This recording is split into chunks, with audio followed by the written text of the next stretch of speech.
लगने वाला electrostatic force कितना है। और सेकंड केस में क्या बोल रहा है, find F A force on A due to B in vector form. तो हमें फाइंड आउट करना है एफ ए, और एफ ए को क्या डिफाइन कर रहा है, एफ ए को डिफाइन कर रहा है force on A due to B.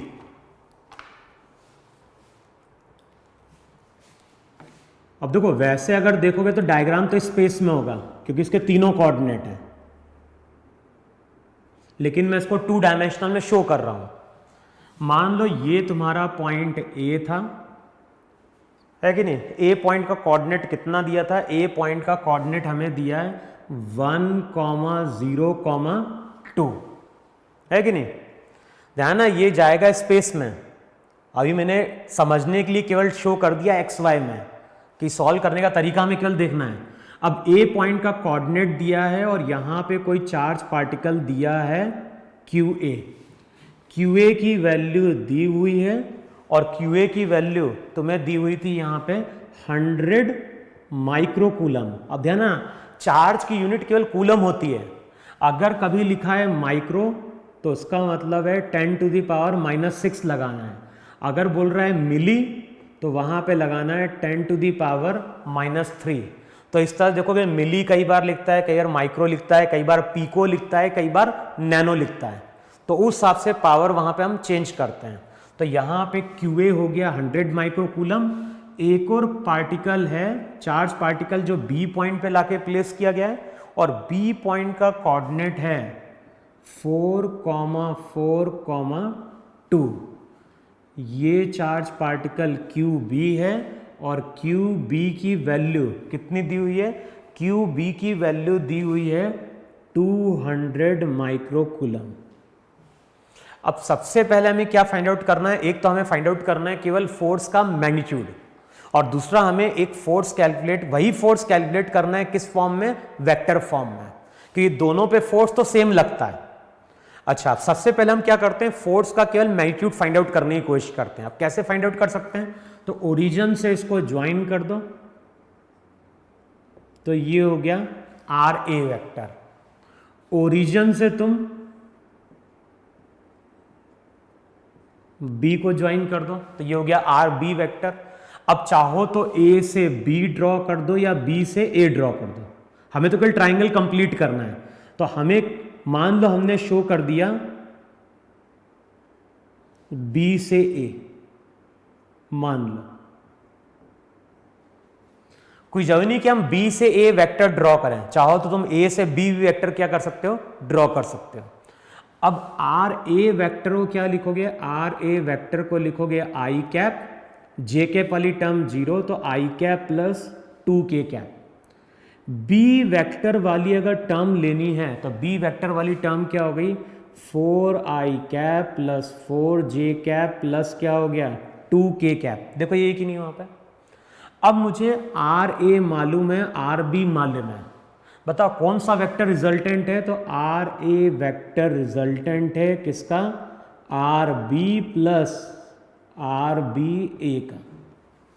मुझे क्या फाइंड आउट करना है, मुझे फाइंड आउट करना है इन दोनों के बीच का डिस्टेंस। तो जो आर बी ए होगा वो हो जाएगा R A minus R B. देखो है कि नहीं वहां पे, यहां पे मैंने ड्रॉ किया है बी से ए की ओर, तो आर बी ए का मतलब क्या हो गया, आर बी ए का मतलब हो गया, यहां पे चेक करो यही होगा कि नहीं होगा, वहां पे R B R A minus R B. देखो आ रहा है कि नहीं आ रहा है वहां पे, इतना आर ए रिजल्टेंट होगा r b plus r b a का। इसको ऐसा बोलो आर ए बी, ए की पोजीशन बी से हम देख रहे हैं, इसको करेक्शन करो, इसको बोलते हैं आर ए बी।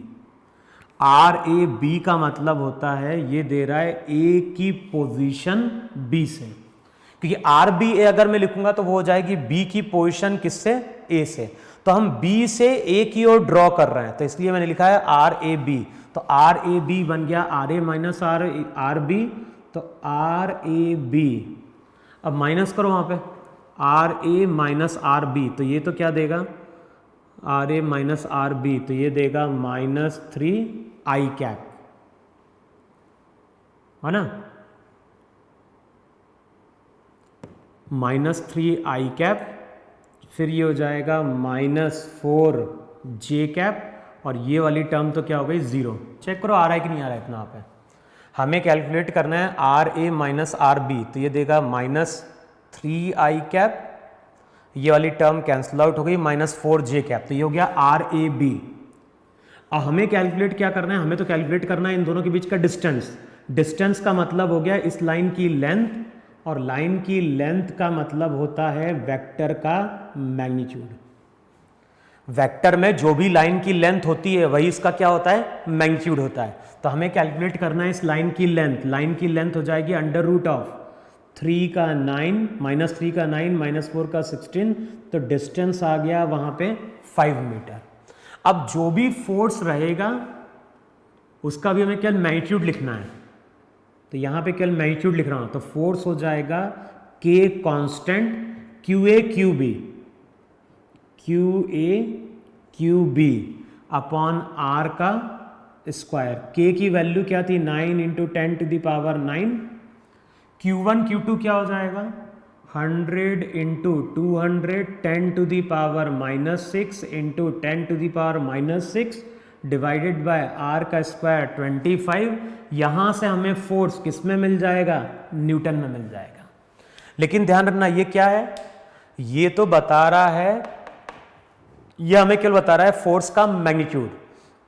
लेकिन क्वेश्चन का जो सेकंड पार्ट है, जो क्वेश्चन का सेकंड पार्ट है, सेकंड पार्ट में हमें क्या फाइंड आउट करना था, सेकंड पार्ट में हमें फाइंड आउट करना था वहां पे find F A in vector form. F A को बोल रहा है force on A due to B. अब चेक करो यहां पे एक चार्ज पार्टिकल था QA, यहां पे था QB। हमें कैलकुलेट करना है A पे लगने वाला फोर्स। अब देखो ये चार्ज पॉजिटिव है, ये चार्ज पॉजिटिव है, तो B जो रहेगा वो A के ऊपर इस डायरेक्शन में रिपल्सिव फोर्स अप्लाई कर रहा होगा। देखो इसको FAB भी बोल सकते, नहीं बोल सकते, या FA बोल रहे हैं। हमें A पे कैलकुलेट करना है, तो A पे जो भी फोर्स है बताओ वो इस डायरेक्शन में लग रहा है कि नहीं लग रहा है वहां पे, और इसी डायरेक्शन में मैंने अभी कंसिडर किया था RAB वेक्टर। देखो है कि नहीं वहां पे, हमें A पे फोर्स कैलकुलेट करना है। A पे जो भी रिपल्सिव फोर्स है वो इस डायरेक्शन में है, और बताओ वो RAB वेक्टर के अलोंग है कि नहीं है वहां पे। तो अगर मुझे फोर्स को वेक्टर फॉर्म में लिखना है तो चेक करो, फोर्स को लिख सकते हैं क्या, K Q1 Q2 by R³ into vector R। जिस डायरेक्शन में फोर्स होगा उसी डायरेक्शन में हम क्या करें, वेक्टर R ले लें। चेक करो ऐसा बोल सकते नहीं बोल सकते वहां पे। फोर्स को वेक्टर फॉर्म में लिखना है तो हम लिखते हैं K Q1 Q2 into vector R by R³, क्योंकि अगले स्टेप में क्या लिखोगे, F = K Q1 Q2। किसी भी वेक्टर को हम क्या लिखते हैं, किसी वेक्टर को हम लिखते हैं उसका मैग्नीट्यूड इंटू उस डायरेक्शन में unit vector divided by R³। तो अगले स्टेप में फोर्स की वैल्यू वही आती है K Q1 Q2 bye R² into क्या आता है, n कैप आता है। इसका मतलब है कि जो डायरेक्शन n कैप का होगा वही डायरेक्शन वहां पे किसका होगा, फोर्स का होगा। तो इस केस में अगर देखोगे, चेक करो सही लिखा नहीं लिखा वहां पे। इस केस में हम लोग क्या बोलेंगे, जो डायरेक्शन R वेक्टर का है वही डायरेक्शन मेरा फोर्स का है इस केस में।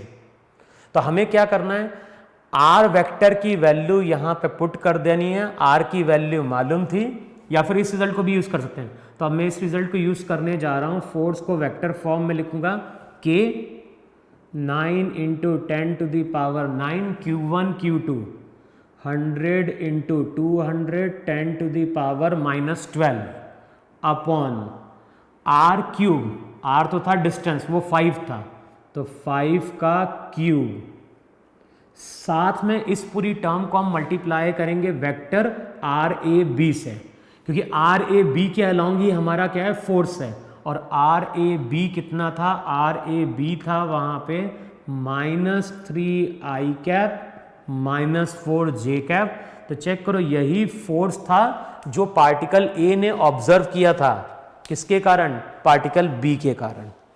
चेक करो इतना आएगा कि नहीं आएगा वहाँ पे। लिखो अब नेक्स्ट क्वेश्चन लिखो वहाँ पे।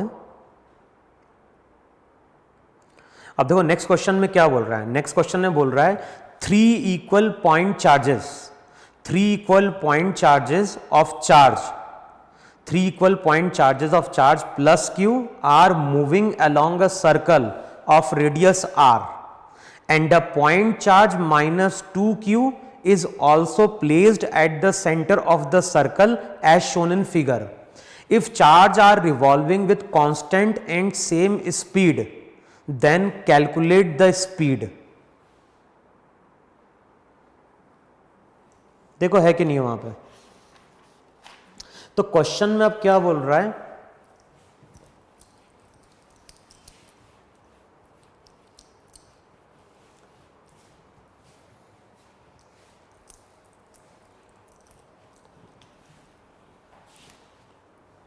अब देखो क्वेश्चन में क्या बोल रहा है, क्वेश्चन में बोल रहा है कि हमारे पास 3 पॉइंट चार्जेस हैं,